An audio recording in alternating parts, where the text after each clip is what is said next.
The rule of law is an important guarantee for power. My question is, for the past 1 year, what policies and measures have you enacted to ensure the legitimate rights and interests of veterans? And second, for the draft law, when will it be delivered to the NPC? The Ministry of Veteran Affairs was instituted last year during the restructuring of the State Council.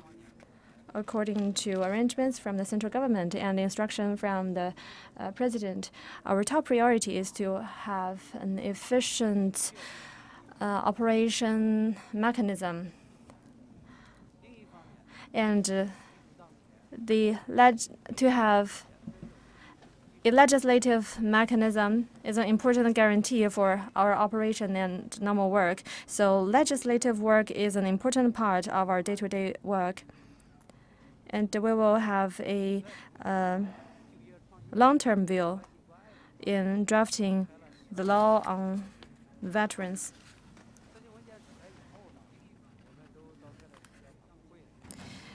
On the other hand, we are focusing on current affairs and problems left from the past. Regarding the arrangement of veterans and their preferential treatments, their re-employment, and the care for them, we have 12 related policy documents. After enacting those documents, we've had press briefings to introduce them. And I would also like to thank friends from the media for your work on delivering related news.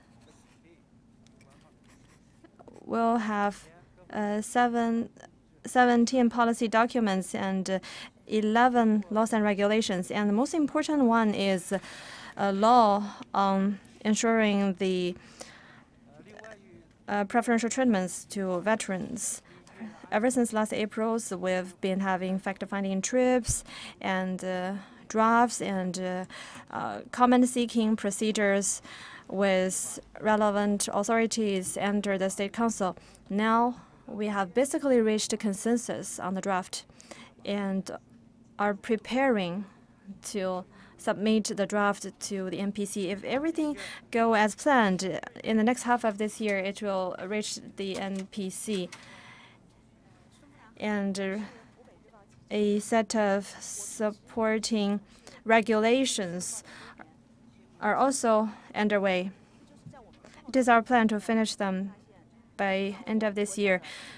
When all of them have been promulgated, we'll have a complete legal system to protect the legitimate rights and interests of veterans. Okay, more questions? Thank you. I'm from Hubei Daily.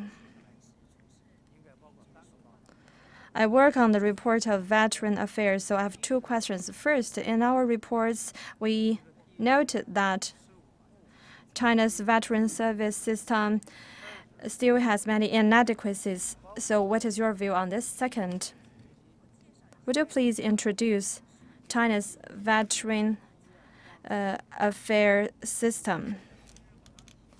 As with our veteran affairs system, generally speaking, there are three parts. First, government authorities. That is the Ministry of Veteran Affairs and the provincial departments and other units affiliated to the ministries and departments and the hospitals and the recreational facilities, etc. And also the civil society groups, the volunteer groups, etc. With efforts from all those stakeholders, we can deliver a good job on veteran affairs. Currently, we are still instituting the whole system, so there are still many inadequacies. For the provincial and municipal level authorities, they are instituting